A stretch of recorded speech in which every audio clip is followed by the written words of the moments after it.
Hello everyone, welcome to Tejas Career Academy. Guys, आज है 18th ऑफ जनवरी और आज हम देखेंगे इंपॉर्टेंट करंट अफेयर के क्वेश्चंस को। लेकिन आगे बढ़ने से पहले मैं आपको बताना चाहूंगा कि अगर आपने अभी तक चैनल को सब्सक्राइब नहीं किया है तो चैनल को सब्सक्राइब करें, वीडियो को लाइक शेयर जरूर करें। ओके, चलिए शुरुआत करते हैं। सबसे पहले आज के सेशन का पहला क्वेश्चन को देखेंगे। क्वेश्चन रखा गया है, राज्य के कितने जिलों को माडा क्षेत्र में शामिल किया गया है। ध्यान से देखिएगा, राज्य के कितने जिले को माडा क्षेत्र में शामिल किया गया है। ओके, तो आपसे पूछा जा रहा है यहाँ पे कि राज्य के कितने क्षेत्र को माडा क्षेत्र में शामिल किया गया है, यानी कितने जिले को माडा क्षेत्र में शामिल किया गया। तो माडा एक्चुअली है क्या, ध्यान से देखिएगा। माडा माडा माडा that is modified area, modified area, modified modified area development authority, area development development authority. ठीक है, अथॉरिटी माडा that is modified area. Condition क्या है इसकी, तो ध्यान रखिएगा, एक से अधिक राजस्व ग्राम को मिला करके, एक से अधिक 1 प्लस राजस्व ग्राम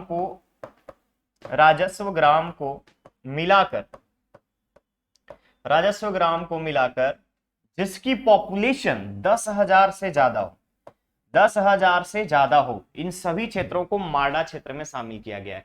अब यहां तो हमने देखा कि 1 प्लस राजस्व ग्राम को मिलाया जा रहा है जिसकी पॉपुलेशन 10,000 से अधिक हो, बट इसमें भी क्राइटेरिया क्या है कि 50% से अधिक, ध्यान रखिएगा, 50% से अधिक क्षेत्र जो है, 50% से अधिक जो जनसंख्या हो रही है, ये अनुसूचित जाति या जनजाति की होनी चाहिए। यहां पे पॉपुलेशन जो आ रही है अनुसूचित जाति और जनजाति की होनी चाहिए। ऐसे क्षेत्र के लिए माडा क्षेत्र में शामिल किया गया है। अब बात आती है कि हमने तो यहाँ पे क्राइटेरिया देख लिया कि क्या कंडीशन हो रही है। अब इसमें हम अगर देखेंगे कि कौन कौन से क्षेत्र शामिल किए गए हैं, तो पहला आपको जिला याद रखना है सारंगढ़। ध्यान रखिएगा, नवीनतम जिले की बारे में बात करें तो सारंगढ़, जिसमें गोपालपुर प्लस सारंगढ़ का क्षेत्र, गोपालपुर प्लस सारंगढ़ का, SRG लिख रहा हूं, ध्यान रखिएगा शॉर्टकट में, SRG सारंगढ़ को इसमें शामिल किया गया है पहला। इसके बाद आ जाता है आपका बलौदाबाजार जिला। कौन सा?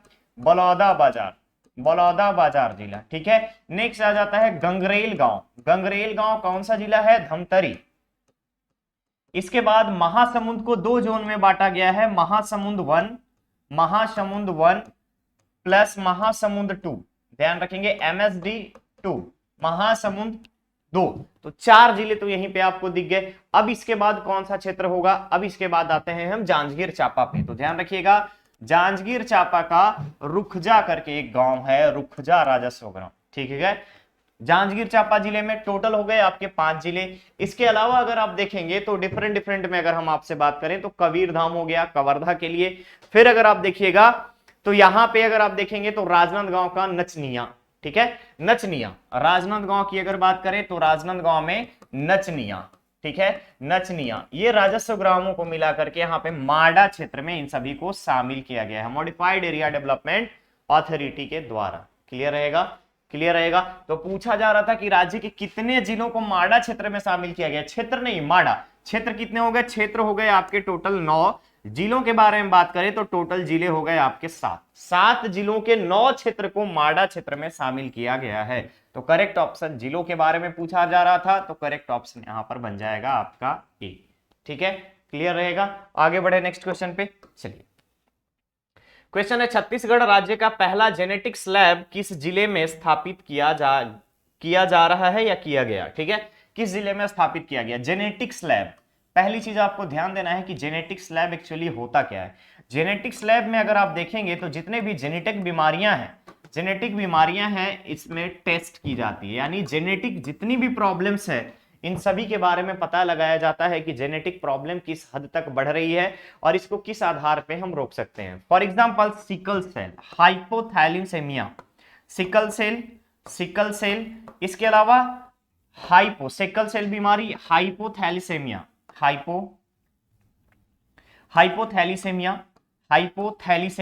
इसके बाद हाइपोथायराइड।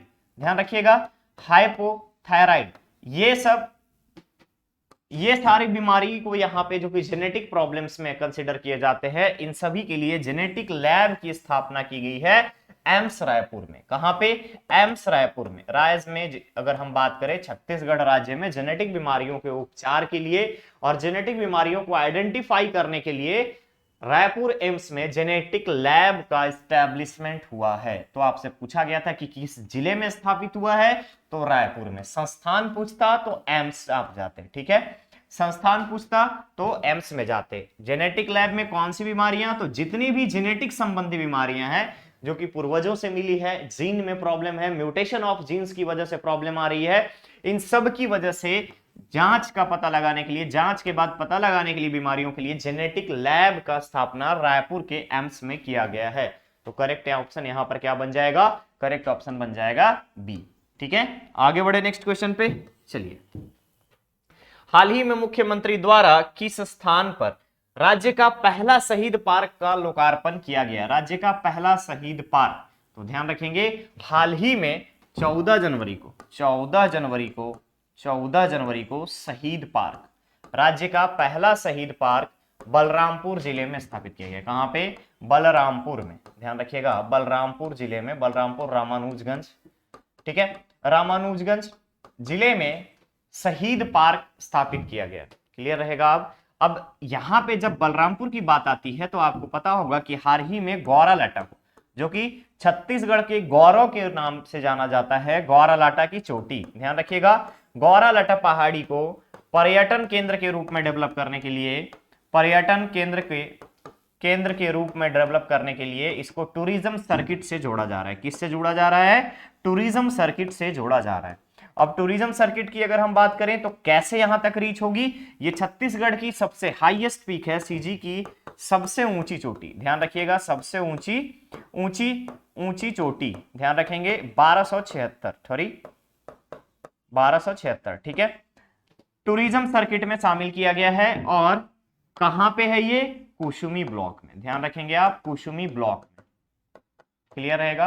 कुसुमी ब्लॉक में है। क्लियर रहेगा? राज्य का पहला शहीद पार्क कहां होगा? बलरामपुर जिले में। बलरामपुर में और क्या? गौरालाटा पहाड़ी, पर्यटन केंद्र बनाए जाएंगे, कुसमी ब्लॉक में है, टूरिज्म सर्किट में शामिल किया गया है। इसके अलावा बलरामपुर में हाल ही में ताता पानी महोत्सव मनाया गया। याद रखिएगा, ताता पानी महोत्सव, जहां पे जियोथर्मल एनर्जी के सोर्सेस पाए जाते हैं। क्या पाए जाते हैं? जियोथर्मल एनर्जी के सोर्सेस पाए गए। ध्यान रखिएगा, एनर्जी सोर्सेस पाए गए। तो जियोथर्मल एनर्जी के सोर्स जब यहां पे पाए जा रहे हैं तो हम यहां से क्या कर सकते हैं? उन एनर्जी को कन्वर्ट करके या तो हम इलेक्ट्रिसिटी में कन्वर्ट कर सकते हैं या उसका यूटिलाइज कर सकते हैं। तो नेचुरल रिसोर्सेस में अगर आप देखिएगा तो ताता पानी में यहां पे जियोथर्मल एनर्जी के सोर्सेस मिले हैं। तो आपको इतनी सारी इंफॉर्मेशन बलरामपुर से करेंट्स के मामले में याद रखना है। क्लियर रहेगा? करेक्ट ऑप्शन बन जाएगा सी। आगे बढ़ते हैं नेक्स्ट क्वेश्चन पे। क्वेश्चन है, झुमका महोत्सव का संबंध किस जिले से है? झुमका महोत्सव, क्या आपको पता है कि झुमका महोत्सव का संबंध किससे है? तो झुमका महोत्सव पर जाने से पहले आपको पता होना चाहिए कि कोरिया जिले में पिछले वर्ष, ध्यान रखिएगा, विगत वर्ष यानी कि 2022 में भेंट मुलाकात कार्यक्रम के दौरान, 2022 में भेंट मुलाकात कार्यक्रम के दौरान झुमका आइलैंड का उद्घाटन किया गया था। भेंट मुलाकात कार्यक्रम के दौरान जुलाई में, ध्यान रखेंगे आप, जुलाई में झुमका आइलैंड का लोकार्पण किया गया था मुख्यमंत्री जी के द्वारा भेंट मुलाकात कार्यक्रम में। याद रहेगा ये चीज। अब बात आती है झुमका एक्चुअली है क्या? झील के बीच में आइलैंड जिसका नाम दिया गया झुमका, पर्यटन सुविधाएं, पर्यटन को बढ़ावा देने के लिए, ठीक है, पर्यटन को बढ़ाने के लिए राज्य सरकार की पहल। ठीक है, अब बात आती है कि पर्यटन बढ़ेगा कैसे? जब हमें इसके बारे में पता होगा। तो उसके साथ साथ कोरिया जिले का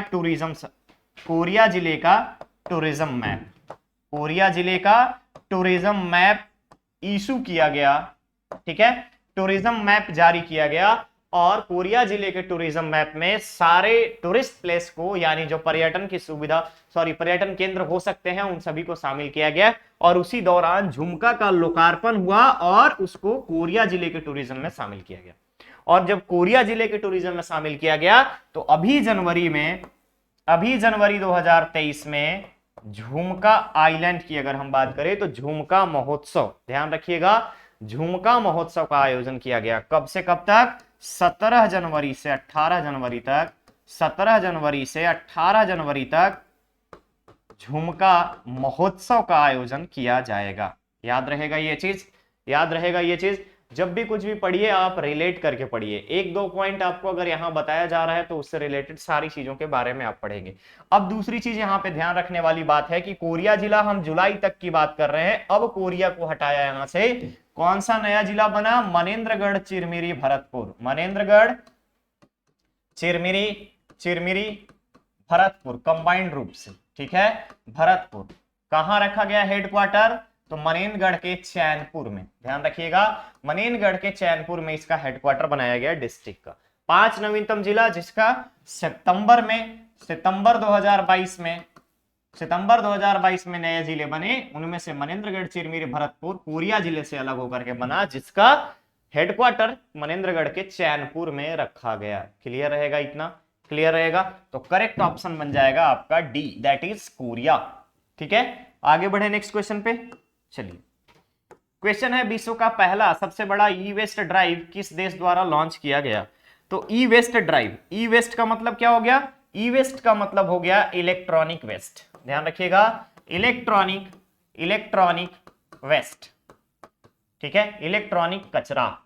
अब इलेक्ट्रॉनिक कचरे में क्या शामिल हो सकता है? स्मार्टफोन, इलेक्ट्रॉनिक गैजेट्स, ठीक है, इलेक्ट्रॉनिक गैजेट, जितने भी इलेक्ट्रॉनिक गैजेट हो सकते हैं सबको इसमें शामिल किया गया है। क्लियर रहेगा?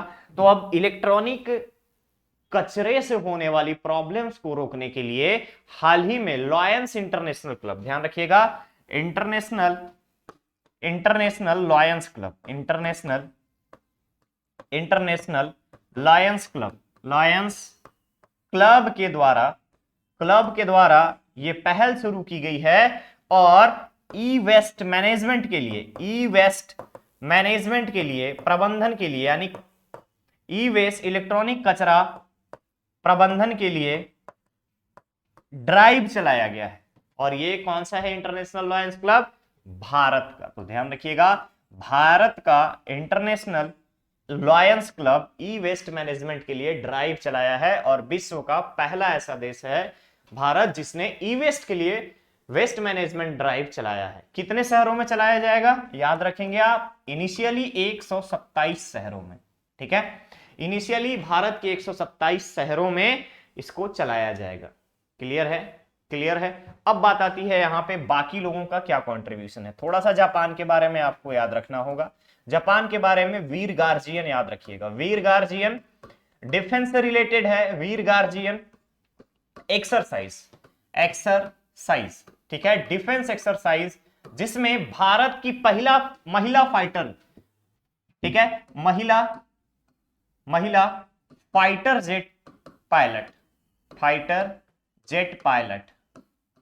ठीक है, पायलट अवनी चतुर्वेदी ने पार्टिसिपेट किया है। याद रहेगा, पहली महिला fighter jet pilot Avani Chaturvedi ने पार्टिसिपेट किया है। कौन सा? वीर गार्जियन 23। कौन है, कहां से, किसके साथ चल रहा है? जापान के साथ। तो करेक्ट ऑप्शन यहां पूछा गया था कि वेस्ट ड्राइव किसके द्वारा लॉन्च किया गया है? That is a, Bharat. Clear रहेगा? चलिए आगे बढ़ते हैं नेक्स्ट क्वेश्चन पे। क्वेश्चन है मुख्यमंत्री ज्ञान प्रोत्साहन योजना के तहत कितने रुपए की प्रोत्साहन राशि का प्रावधान किया गया है? मुख्यमंत्री ज्ञान प्रोत्साहन योजना किसके लिए है, पहले यह जानना जरूरी है। तो प्रतिभाशाली, ध्यान रखेंगे आप, प्रतिभाशाली अनुसूचित जाति और जनजाति के छात्र के लिए, और इसमें शामिल कौन होंगे? तो 10वीं और 12वीं में उत्कृष्ट प्रदर्शन करने वाले प्रतिभाशाली अनुसूचित जाति और जनजाति के छात्रों के लिए ये योजना है, ताकि वो आगे की पढ़ाई कर सके, यानी कि उच्च शिक्षा की तरफ जा सके, उच्च शिक्षा को कंप्लीट करे, ठीक है, पैसे दे उच्च शिक्षा के लिए और फर्दर अपनी स्टडी को आगे बढ़ाते रहे, ठीक है, फर्दर अपनी स्टडी को आगे बढ़ाते रहे। 10वीं और 12वीं में मेरिट लिस्ट में स्थान बनाएगा, पहले मेरिट लिस्ट में आएगा और मेरिट लिस्ट में आने के बाद उसको कितने रुपए की राशि दी जाएगी, तो प्रोत्साहन राशि 15,000 रुपए की दिए जाने की घोषणा की गई है। करेक्ट ऑप्शन यहां पर बन जाएगा आपका बी, ठीक है। आगे बढ़े नेक्स्ट क्वेश्चन पे चलिए। क्वेश्चन है, किस भारतीय भाषा को ऑस्ट्रेलिया के पब्लिक स्कूल में, किस भारतीय भाषा को ऑस्ट्रेलिया के पब्लिक स्कूलों में पाठ्यक्रम में शामिल करने की घोषणा की गई। अब बात आती है ऑस्ट्रेलिया के बारे में, ध्यान रखिएगा, ऑस्ट्रेलिया, ऑस्ट्रेलिया में, ठीक है, ऑस्ट्रेलिया की अगर हम बात करें तो ऑस्ट्रेलिया में भारतीय भाषा के लिए इंडियन लैंग्वेज की पढ़ाई कराई जाएगी। किसकी?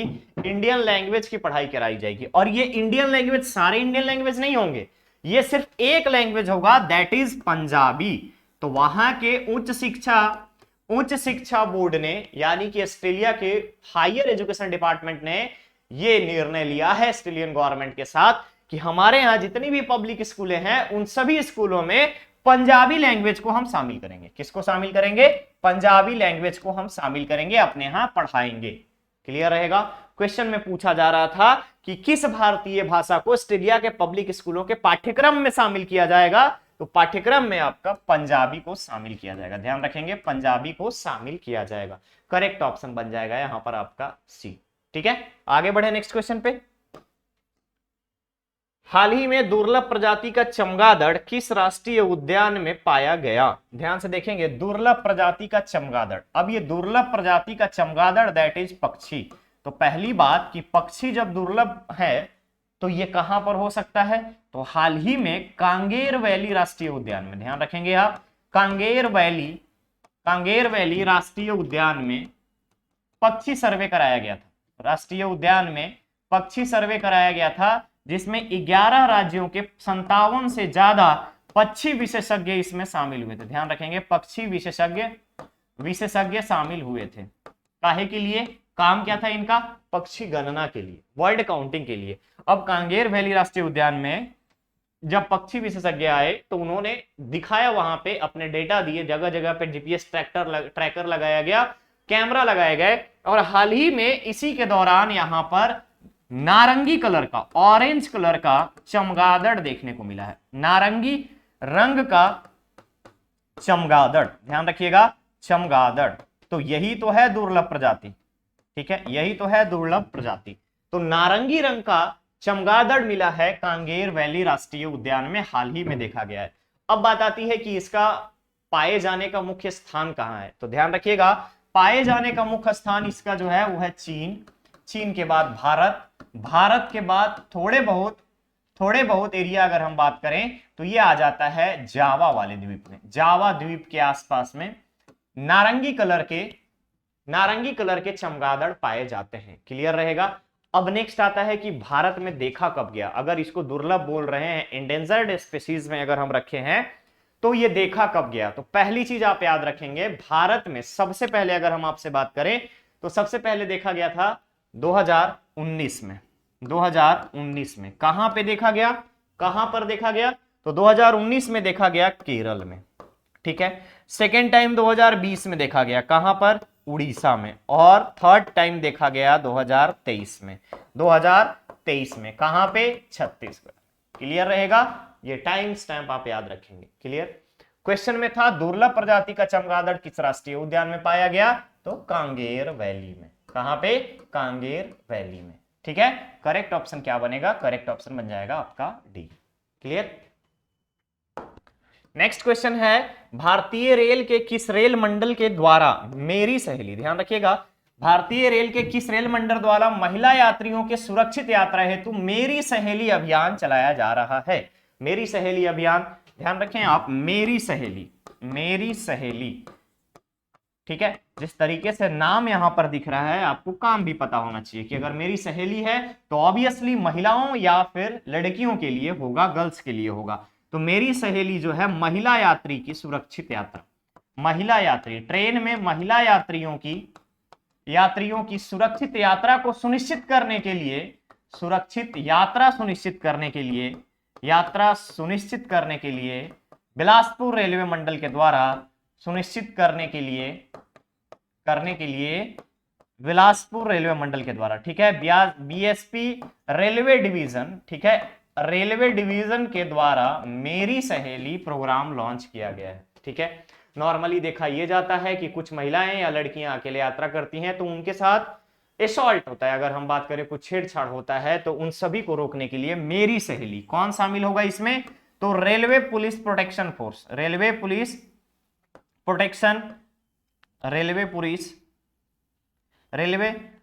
प्रोटेक्शन फोर्स, ठीक है, RPF, railway police protection force की अगर हम बात करें तो रेलवे आरपीएफ की महिला टीम इसको लीड करेगी, ठीक है, महिला टीम इसको लीड करेगी और जितनी भी महिला यात्री अकेले सुरक्षित यात्रा सुनिश्चित कराने के लिए इनको हेल्प किया जाएगा। किसी भी तरीके का कोई प्रॉब्लम होता है तो उस कंडीशन में ये उनकी हेल्प करेंगी, सहायता करेंगी। तो पूछा जा रहा था किस रेल मंडल द्वारा स्टार्ट किया गया है, तो आप याद रखेंगे बिलासपुर रेल मंडल के द्वारा। करेक्ट ऑप्शन यहां पर बन जाएगा आपका ए, ठीक है। चलिए नेक्स्ट क्वेश्चन पे चलते हैं। क्वेश्चन क्या है, इरफान खान, ध्यान से देखिएगा question, Irfan Khan a life in movies, Irfan Khan a life in movies पुस्तक के लेखक कौन है, तो ध्यान रखिएगा Irfan Khan a life in movies पुस्तक जो है इरफान खान के ऊपर लिखा गया है, इरफान खान के लाइफ के ऊपर लिखा गया है, जो कि बहुत ही जाने माने बॉलीवुड अभिनेता थे, बॉलीवुड अभिनेता थे, ठीक है, एक्टर थे, और कोविड के टाइम में इनकी मृत्यु हो गई थी। लिखा किसने है इस बुक को, तो इस बुक को लिखा है एक फिल्म समीक्षक, साथ ही साथ लेखक भी है और उनका नाम है शुभ्रा गुप्ता, ध्यान रखिएगा शुभ्रा गुप्ता, ठीक है। तो इरफान खान और लाइफ इन मूवीज पुस्तक किसकी है, शुभ्रा गुप्ता की है, जो कि एक फिल्म समीक्षक है, लेखिका है और किसके ऊपर लिखा गया है, बॉलीवुड अभिनेता इरफान खान के ऊपर। तो करेक्ट ऑप्शन यहां पर बनेगा आपका बी। इंपॉर्टेंट बुक्स में आप इसको याद रखेंगे, शुभ्रा गुप्ता, ठीक है, करेक्ट ऑप्शन बन जाएगा यहां पर आपका बी। अब बारी आपके यहां पर स्टूडेंट धर्मा की। आज के सेशन में इतना ही क्वेश्चन। स्टूडेंट धर्मा में आपका क्वेश्चन है आज का, 23वीं राष्ट्रीय स्काई चैंपियनशिप में किसने स्वर्ण पदक जीता है, 23वीं राष्ट्रीय स्काई चैंपियनशिप में किसने स्वर्ण पदक जीता है। इसका आंसर आपको कमेंट बॉक्स में कमेंट करके देना है। थोड़ा सा ब्रीफिंग मैं कर देता हूं, ध्यान रखिएगा। इनकी उम्र है 11 वर्ष, रहने वाली है जम्मू कश्मीर की, ठीक है, जम्मू कश्मीर की रहने वाली हैं, क्लियर रहेगा, जम्मू कश्मीर की रहने वाली है। इतना हिंट मैं आपको दे सकता हूं। इसके बाद आपको क्वेश्चन का आंसर आपको खुद से ढूंढना है और कमेंट बॉक्स में कमेंट करके बताना है। ओके, तो आज के सेशन में बस इतना ही। मिलते हैं बहुत ही जल्द हम लोग नेक्स्ट और नए सेशन में। बने रहिए तेजस कैरियर एकेडमी के साथ। चैनल को सब्सक्राइब करें, वीडियो को लाइक शेयर जरूर करें। Thank you so much.